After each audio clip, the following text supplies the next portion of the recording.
están, amigos? Buenas tardes. Mi nombre es Úrsula Chamochumbi. Acá estamos una semana más acompañándolos en La Mira. Ya saben, como siempre, a través de las redes de la Coordinadora Republicana y del canal BHTV. Muchas gracias por estar conectados nuevamente con nosotros. Hoy tenemos un programa bastante interesante porque vamos a conversar con nuestro invitado sobre todo este barullo que se ha armado después de la carta enviada por los oficiales en retiro, ¿no? Y que ha generado una ola de indignación selectiva, como siempre, ¿no? Y que incluso hizo que el señor encargado de la presidencia del Perú, el señor Sagasti, se pronunciara en un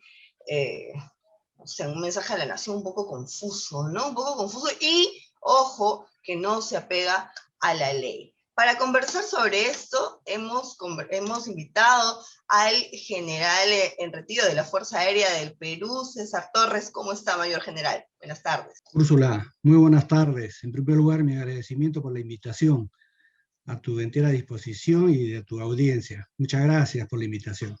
No, gracias a usted por asistir a nuestra invitación.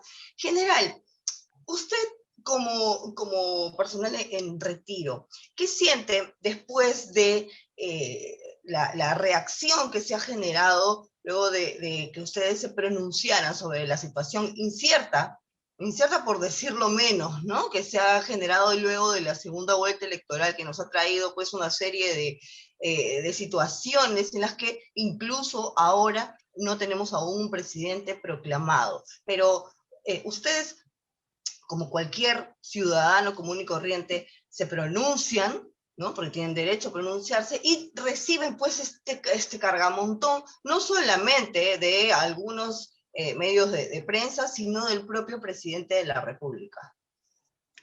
Bueno, un sentimiento de indignación, ¿no? Realmente, te cuento algo para darle un poquito de base a lo que voy a decir. Así como yo, muchos oficiales pasaron la misma condición, pero en el año 2013 yo dejé la Fuerza Aérea y pasé a la situación de retiro, ¿no? Todos los militares somos profesionales, ¿no? Entonces no somos exmilitares, somos profesionales que pasamos a la situación de retiro. Pero, ¿qué connotación tiene en la sociedad pasar a la situación de retiro? Es recuperar todos nuestros derechos constitucionales. ¿Qué quiere decir? Que somos un ciudadano con todos los deberes y derechos que exige la Constitución. Entonces, el discurso emocional del presidente, no racional, afecta nuestros sentimientos, porque lo que él ha cometido es un acto de discriminación. Y eso no lo podemos permitir en una sociedad democrática. Nosotros tenemos los mismos derechos de opinar sobre temas políticos, sociales, económicos, en lo que podamos opinar. Y nadie, mientras exista en nuestro país la libertad de expresión, la libertad de comunicación, puede venirnos con amenazas a querer intimidarnos. Eso no lo vamos a aceptar, ¿no? Y entonces el presidente está totalmente equivocado, está fuera de la Constitución, porque lo que él, con su declaración y su amenaza, acompañada de la primera ministra y de la ministra de Defensa, lo que han hecho es intentar humillarnos, intentar discriminarnos. Eso no lo vamos a aceptar de ninguna manera, porque somos ciudadanos con derecho a protesta, y así lo estamos haciendo, Úrsula.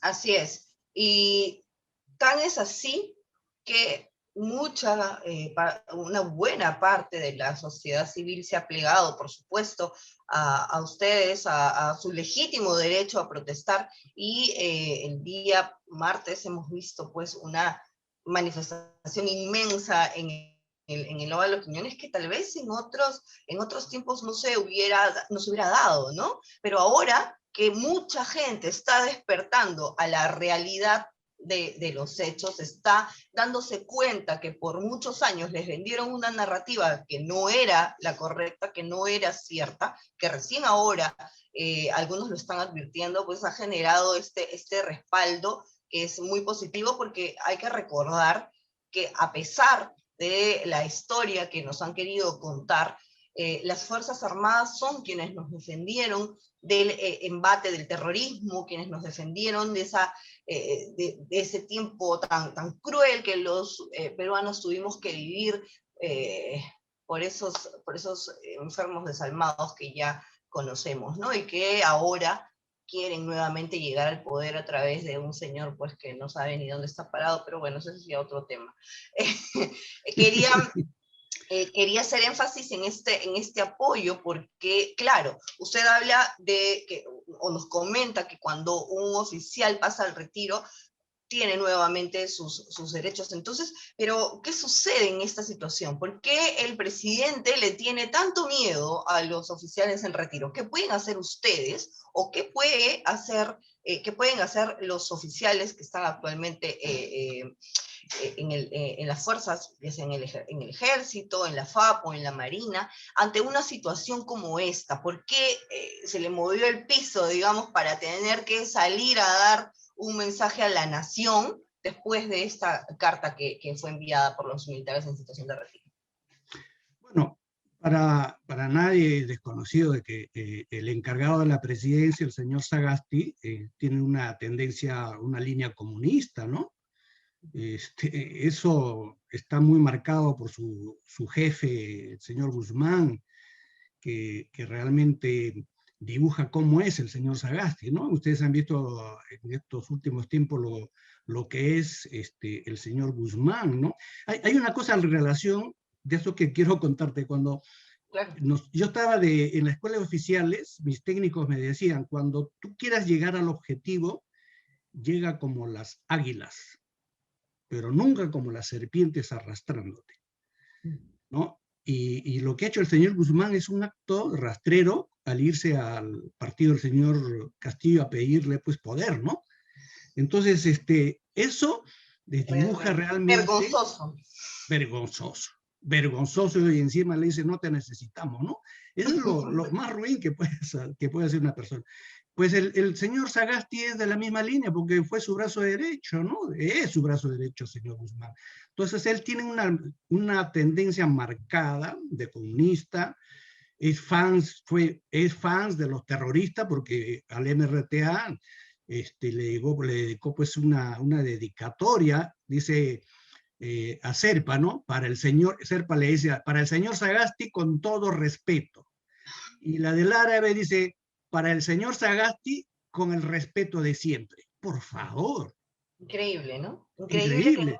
que un país tan marcado por el dolor terrorista tengamos ahora un presidente Un presidente, ¿no? que fue que le pidió un autógrafo a los criminales que pusieron en Así es. peligro al país durante tantos años y que son los responsables de más de 70.000 víctimas, ¿no? Así es. Realmente, Y es realmente. vergonzoso porque de ahí se nota la línea antagónica con las Fuerzas Armadas. ¿Por qué?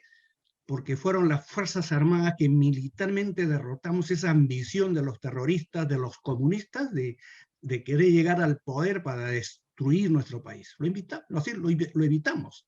De ahí viene. Entonces, ¿por qué se dice esto? Porque él fue enfático en condenar, ¿no? Valientemente, ahora que está en el poder, una carta que es totalmente constitucional, respetando todos los derechos.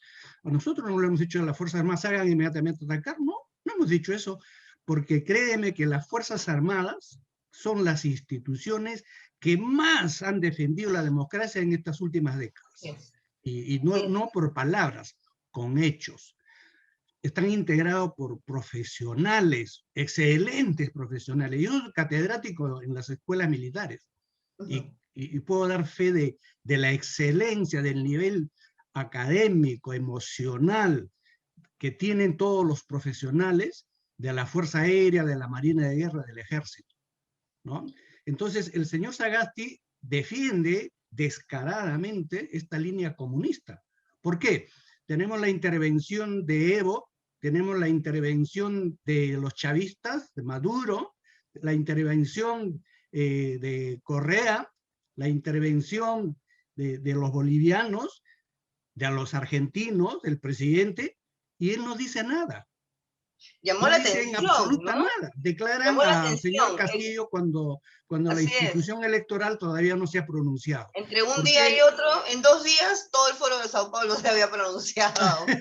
Fue realmente ¿Y hilarante. por qué no tuvo la valentía de decir, oiga, señor, esto es una cuestión interna del país, no se meta? Así ¿Tuvo? es. No. Eso eh, a él le confirma de que está en esta línea comunista. Entonces pone paño frío, se hace, ¿no es cierto? Y después dice, no, todo se está llevando muy bien, no hay nada. ¿Cómo que no? El hecho mismo de que el jurado tenga 4 integrantes, Úrsula, 4 integrantes, ya es algo anticonstitucional. Así Es es. eso. Y el señor debe velar para que este proceso sea de lo más pulcro posible. Porque las bases de la autoridad del nuevo gobierno, la estabilidad del país, la gobernanza del país, radica en 2 conceptos importantes, la legalidad y la legitimidad. Si no la tenemos eso, vamos a tener 5 años más, y esto es, si entran los comunistas, se proyectan a 20, 30 años, de Así es. guerras, de luchas, de conflictos. Empezando Úrsula, porque, esta es una cosa muy seria para nuestro país. No podemos retroceder a estos 20 años de desarrollo. ¿Que haya injusticia? Claro que sí los hay. ¿Que hay corrupción? Pero por supuesto. Pero tenemos que solucionarlo dentro del marco de la democracia, de la Constitución. El problema del Perú no está en la Constitución. El problema del Perú está en la educación.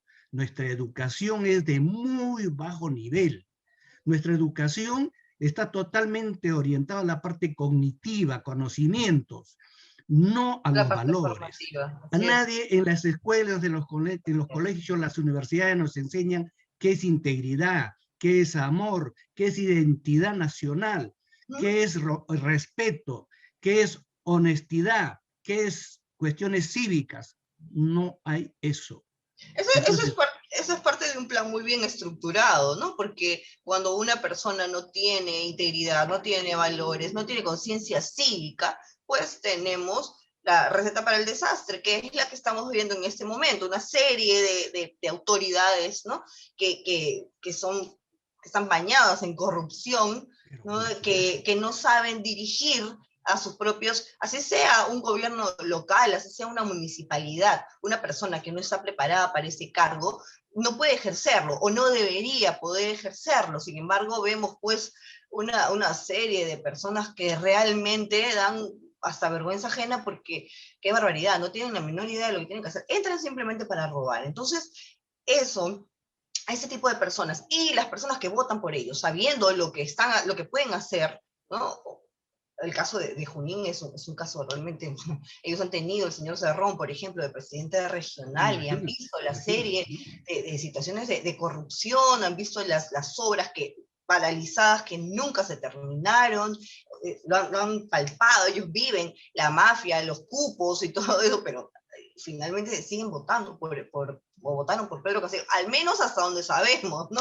Hasta donde creemos, hasta donde nos han contado, porque realmente ahora a estas alturas no tenemos cómo saberlo. Usted hablaba de la legitimidad y ese es un concepto que está muy de moda porque, claro, en estas circunstancias en las que hay 20.000, 30.000 personas saliendo todas las semanas a protestar para que se respete su voto, realmente no podemos hablar de legitimidad. Menos aún cuando hay una encuesta publicada hace unos días de Datum, en el que se nos indica que el 67% de los peruanos creen que han habido fraude en estas elecciones. Yo me atrevería a pensar que ese es el 67% que votó por Keiko y que realmente no ve representado su voto en la situación que estamos actualmente, ¿no? O en los resultados que supuestamente tenemos en las elecciones. Pero justamente queriendo referirme a este asunto, a la grave situación en la que nos encontramos, porque no es poca cosa la evidencia que se ha encontrado, la evidencia de fraude que se ha encontrado, no es poca cosa que la OMPE no quiera mostrar los padrones, no es poca cosa que el Jurado Nacional de Elecciones tenga pues una actuación tan, ¿cómo decirlo de una manera agradable, tan pésima. Eh, no es poca cosa, son muchos los factores que nos obligan a pensar en que este no es un proceso correcto, no se ha llevado de una manera limpia, ¿no? Entonces, remitiéndonos a la historia general, que yo creo que ahora muchas voces, por supuesto que en una situación como esta salen un montón de alternativas, ¿no? Y un montón de voces, muchos pidiendo que las fuerzas militares pues se hagan cargo, ¿no? Se hagan cargo porque ya esta situación no puede manejarse así, que hay que hacer un llamado a nuevas elecciones, etcétera, etcétera. Muchos juristas han dicho que nuevas elecciones no son posibles. Sin embargo, en la historia de nuestro país ya existe un precedente de este tipo, ¿no? Unas elecciones en las que las Fuerzas Armadas dijeron, no, aquí hay fraude, entonces vamos a llamar a nuevas elecciones. Bueno, se convocó todo en el proceso normal esto. ¿Por qué en este caso no sería posible que se haga lo mismo? ¿O por qué no tenemos ninguna evidencia de que las Fuerzas Armadas vayan a tomar el mismo camino esta vez? Bueno, interesante y compleja y complicada la pregunta que haces, ¿no?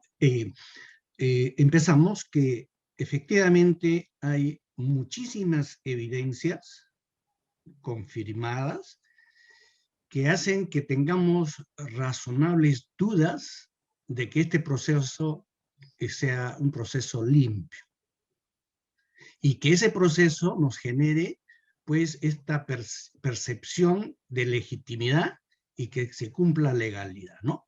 Si no, eso no vamos a tener gobernanza. Entonces nosotros como ciudadanos lo que hemos dicho a las Fuerzas Armadas es dentro del marco constitucional, simplemente hay que ser vigilantes de que esto se cumpla, porque no puede ser posible que, porque el señor, acá hay algo que hay que aclarar, ¿no? Aplicando un Pareto. No es que están 50% polarizado, ¿no? Eso no es verdad, ¿no? El Pareto nos indica de que de los 33 millones que somos, que es el 100%, 20% no hicieron ejercicio de este proceso electoral, donde están los niños, los jóvenes que no cumplieron su mayoría de edad, los que no quisieron ir, qué sé yo, pero hay un 20%. Entonces estamos hablando de un 80%. Entonces hablamos de un 40-40, no un 50-50, ¿no es cierto? Entonces, porque también hay que respetar los derechos de ese 20%, ¿no es cierto? Hay jóvenes de 15, 16, 17 años que hay que respetar, ¿no? Entonces, en ese contexto, lo que hay que hacer es estar vigilante de que si se cometen esas aberraciones, están haciendo se le está dando el poder a un presidente que realmente no va a tener la legitimidad. Entonces, las Fuerzas Armadas tienen que reflexionar y dentro del marco de la Constitución, hacer lo que hay que hacer.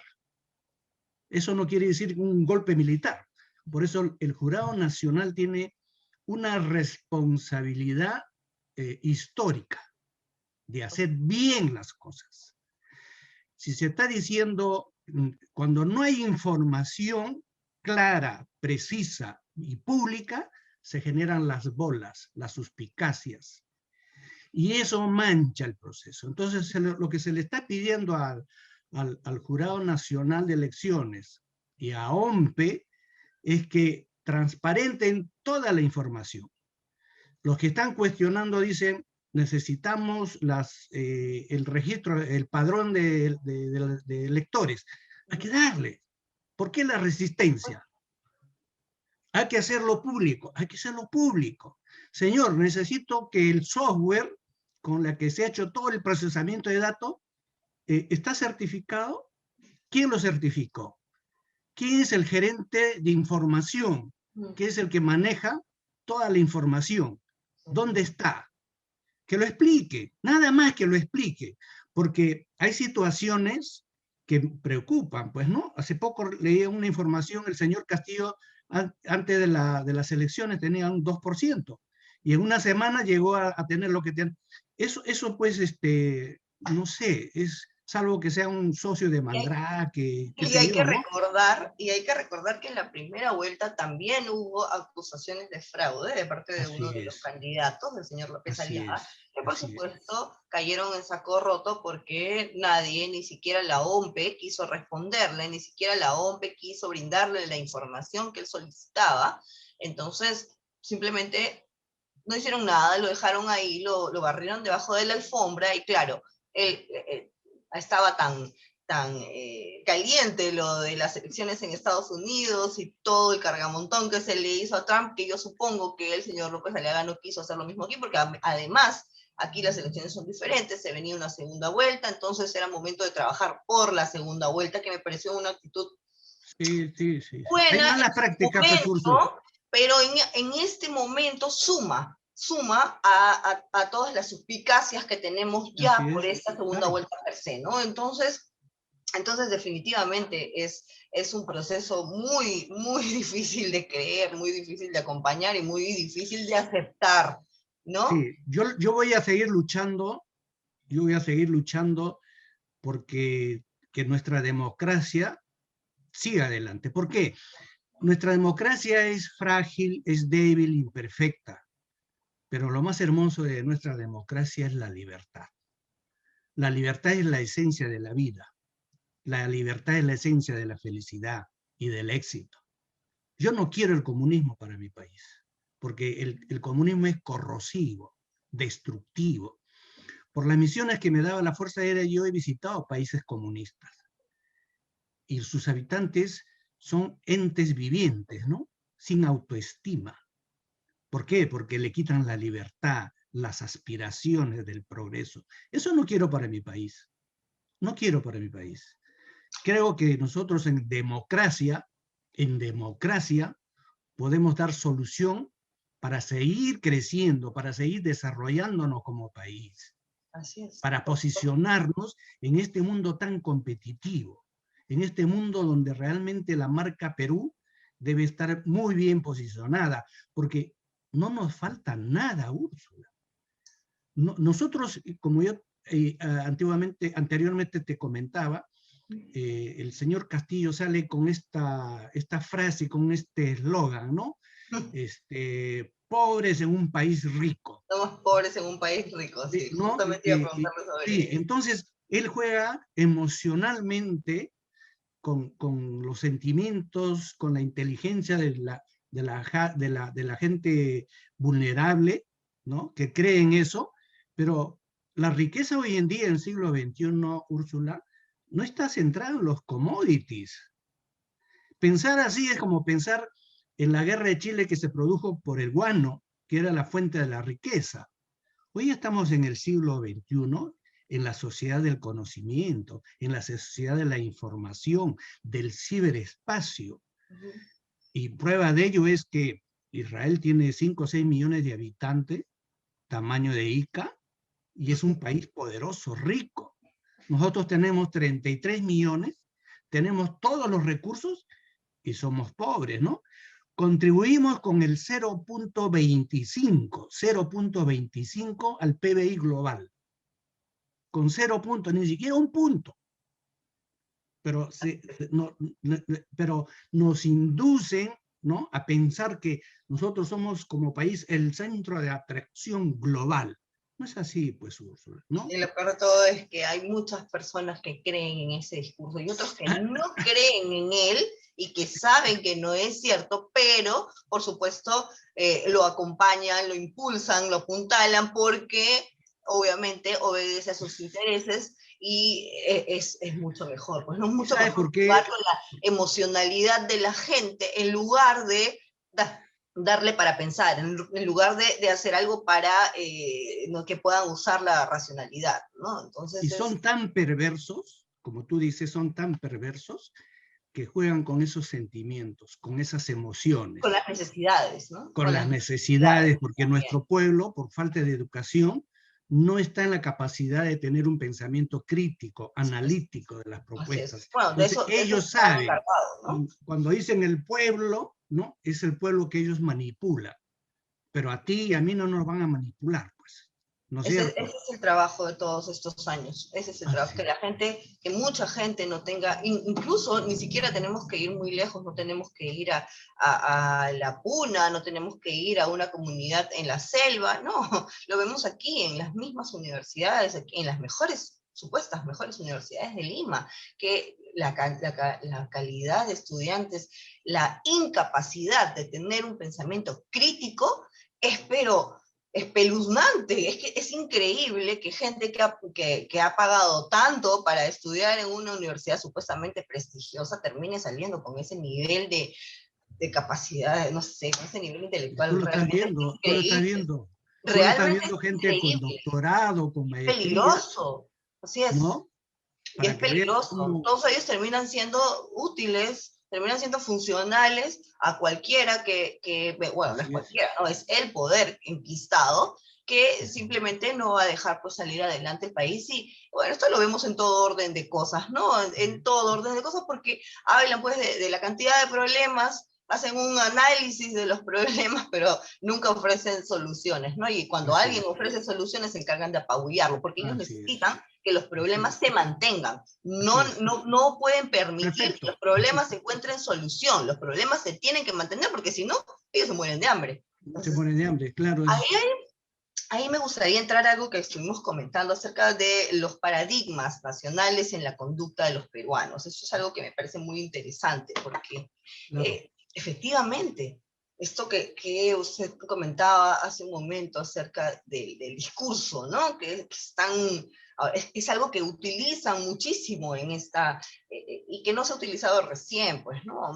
Podemos remitirnos a la historia nuevamente y ver, pues, la propaganda nazi, ¿no? Y ver cómo se ha tergiversado durante años. El comunismo se ha encargado en el mundo entero de preparar pues el camino con una especie de guerra de baja intensidad, ¿no? Nadie se dio cuenta, nadie se dio cuenta y ahora pues muchos países, incluidos nosotros, recién despiertan a la situación, ¿no? Pero aquí en el país, ¿cuáles son esos paradigmas o los principales Sí. paradigmas de nuestra Yo sociedad? rápidamente te voy a mencionar tres. Uh El -huh. primero, lo que te mencioné, ¿no? Dice el clásico eslogan del señor Castillo, ¿no? Pobres en un país rico, ¿no? Y eso va con que el Perú es un mendigo sentado en un banco de oro, ¿no? Así es, Y tenemos ya, llegamos al bicentenario con ese paradigma. con la misma noción. No, no es así, Úrsula. Tú sabes que hoy en día, con la cimentación acelerada de la quinta revolución, el ciberespacio, ya los recursos naturales, tenemos que aprovechar al máximo que tenemos cobre, porque dentro de poco ya va a ser reemplazado por la fibra óptica. Y no lo estamos aprovechando. Y no ¿Y lo por qué estamos no lo estamos aprovechando. aprovechando? Porque hay quienes están en contra de la Así seguridad. es. Entonces, hoy en día, ¿dónde está la riqueza? En dos columnas claves en toda la sociedad. Una educación de calidad con enfoque en valores, ¿sí? Y la generación de ciencia y tecnología. Walmart lo que factura es 4 veces el presupuesto del Perú. Es un supermercado. Uber no tiene ningún taxi. Es una empresa multimillonaria. Uh -huh. Entonces, ¿dónde está la riqueza hoy en día? En lo que es la ciencia del conocimiento, la sociedad de la información, en la generación de tecnología. La ciencia y la tecnología que acá ha sido postrada y no lo entendemos, ningún gobernante lo entiende, vivimos todavía, los que nos gobiernan son analógicos gobernando un mundo digital, un mundo de nativos digitales. No entendemos a nuestra juventud porque no entendemos el mundo en que ellos están viviendo. Ahí, esto es una... Y ninguna propuesta de nuestros candidatos ha mencionado esta nueva dimensión, este nuevo hábitat del ser humano que es el ciberespacio. Ninguno. Y ahora con todo lo que propone el señor Castillo, pues vamos a retroceder a la era agrícola, ¿no? A eso nos va a llevar este señor. El segundo paradigma es que roba, pero hace obras, ¿ah? ¿No? roba, hace obras. Eso es corrupción. Eso es corrupción. Ese es delito. Ese es un daño irreversible a nuestro país. Y ahí el ADN de esta corrupción, lamentablemente, están en las municipalidades distritales, provinciales, gobiernos regionales. A eso se suma, Úrsula, la mediocridad. No saben hacer gestión pública, no lo saben. Entonces, por lógica, pero le gana su ambición por la corrupción, que dejan obras sin prioridad, inconclusas.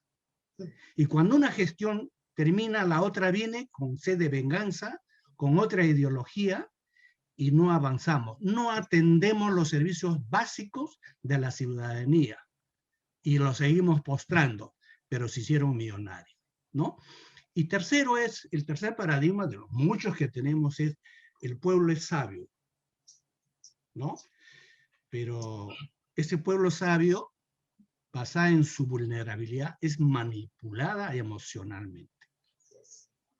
Porque si un pueblo con pensamiento crítico, con capacidad de análisis, sí es sabio. Pero nosotros le hemos quitado esa oportunidad, esa oportunidad de darle sabiduría, porque no le damos la educación de calidad. Y muchas veces me parece que es adrede, ¿no? Es adrede para tener esta gran masa inmerso dentro de la ignorancia, de la falta de capacidad, y entonces emocionalmente es fácil de manipular a una persona así, ¿no? Entonces, estos tres paradigmas hacen un daño tremendo a nuestra sociedad, ¿sí? No es bueno comparar, pero Chile avanzó mucho, ¿no es cierto? Y es un referente en Latinoamérica. Pero es tan perverso, tan insano esta corriente que nace en el Foro de Sao Paulo, que ahorita está destruyendo Chile, ¿no? Lo está destruyendo como destruyó Argentina. Y como eso no lo permitamos acá en el Perú, no lo permitamos. Porque si nosotros, ahora ya veo que nos estamos despertando, los que queremos la libertad, los que queremos la democracia, pues consigamos eso y preocupémonos por la educación y la ciencia y la tecnología. Y yo ya estoy muy cerca de tocarle la puerta a San Pedro, pero tú todavía tienes una vida por delante. Y cuando estés así, recuerda mis palabras, que sí, que el Perú tiene ese potencial de ser grande, un país rico, por supuesto que sí. Porque tenemos el mismo IQ que un israelí, el mismo IQ que un alemán, sí lo tenemos. Pero solo es necesario aprovecharlo. Aprovecharlo y obviamente trabajar en conjunto, ¿no? Ya hemos visto que la sociedad civil unida puede hacer muchísimo, muchísimo, pero siempre obviamente pensando en lo que es mejor para el resto, pensando en lo que es mejor para el país, porque finalmente eso va también a caernos a nosotros, ¿no? No es solamente a que le vaya bien a tal o cual, no, hay que trabajar en función del país, hay que darnos cuenta, despertar más todavía y darnos cuenta que hay gente que realmente ha manipulado este país por años, hay gente que ha trabajado para que esta situación que estamos viviendo hoy se presente. Entonces, programas como estos efectivamente intentan eso, ¿no? Intentan mostrar la otra cara, porque lamentablemente lo que vemos en la mayoría de medios concertados es que todos pues siguen la misma línea, ¿no? La misma línea. Entonces hay que ser un poco, hay que ser un poco rebeldes, ¿no? En este caso, hay que ir contra la corriente, porque esa corriente ya vemos que no nos está llevando a un buen puerto. Sí, yo quería dejar relevancia de algo que es interesante. Uno, yo admiro a un periodismo imparcial, periodismo que sea objetivo, ¿no? Porque es la esencia de la democracia, ¿no? Asimismo, hay tres carreras que son dignos de admirar, ¿no? No solamente acá en Perú, sino en todo el mundo. Una de las carreras es de medicina, ¿no? Los médicos devuelven la salud y muchas veces nos dan la vida. Y es una carrera de compromiso. Y tienen una motivación trascendente, ¿no? La motivación trascendente es cuando tú haces una obra o un acto en beneficio de un tercero, y ese tercero, al recibir, siente una felicidad, esa felicidad a ti te produce una inmensa felicidad. Eso se llama vocación de servicio. Y los médicos tienen esa vocación de servicio. La segunda carrera es la docencia, porque tú das la sabiduría, el conocimiento, la orientación. Y cuando tú ves a tus estudiantes ya exitosos, profesionales, que triunfan, sientes una inmensa satisfacción. Y la tercera carrera es la carrera de los militares, la profesión de los militares. Que tú cuando ingresas, haces un juramento y haces una prelación de tus valores. Dios, patria y familia. Mira la trascendencia de esto. Primero está Dios, luego está tu país y después tu familia. Entonces, nosotros, si hay que dar la vida, la damos. Y tenemos un compromiso con la nación. Esa es parte de nuestra cultura. Y eso es lo que estamos haciendo nosotros. No vamos a dejar que fácilmente destruyan nuestra democracia. Vamos a usar todas las herramientas democráticas para ganar a esta gente lleno de fechorías que confunden y quieren el poder para destruir a nuestro país. Ya lo hicieron en oportunidades anteriores, intentaron, los derrotamos militarmente. Esta vez lo vamos a derrotar políticamente. Así es. ¿Sí? Políticamente. Y para eso yo hago un llamado a todos los peruanos de buen corazón que quieren a su país, que quieren un mejor futuro para sus hijos, que luchemos todos juntos, que juntos venceremos este intento golpista de los terroristas, intento golpista de los comunistas, que tanto daño hacen al país. Yo me uno totalmente a ese llamado general. Pues sí, no me quepa la menor duda. Ya esta entrevista que me has hecho, yo creo que avala eso, ¿no? Avala eso. Definitivamente. Yo estoy del lado de la verdad, de la justicia y del respeto a las instituciones y a las leyes de este país. Muchas gracias, general, por haber estado con nosotros esta tarde. Encantadísimo, me has hecho sentir muy bien, muchísimas gracias. Muchas gracias, qué bueno. Ha sido muy interesante escucharlo. Y te felicito. Y espero que no sea la última vez. Claro que no, esperemos que esa situación se resuelva rápido a favor del país, pero que igual podamos seguir conversando. Muchas gracias. Gracias a ti, Brucela. Un abrazo, un saludo a todos los peruanos. Gracias. Gracias, amigos, también por haber estado con nosotros esta tarde. Ha sido una conversación muy interesante que estoy segura que los va a ayudar a terminar de dilucidar su posición, si es que todavía no la tienen, o a fortalecer esa posición que yo sé que ya la mayoría tenemos. Muchísimas gracias. No se olviden de la mascarilla, el alcohol y lavarse las manos cada 20 segundos, distancia social, por favor, no se contagien. Nos vemos la próxima semana. Chao.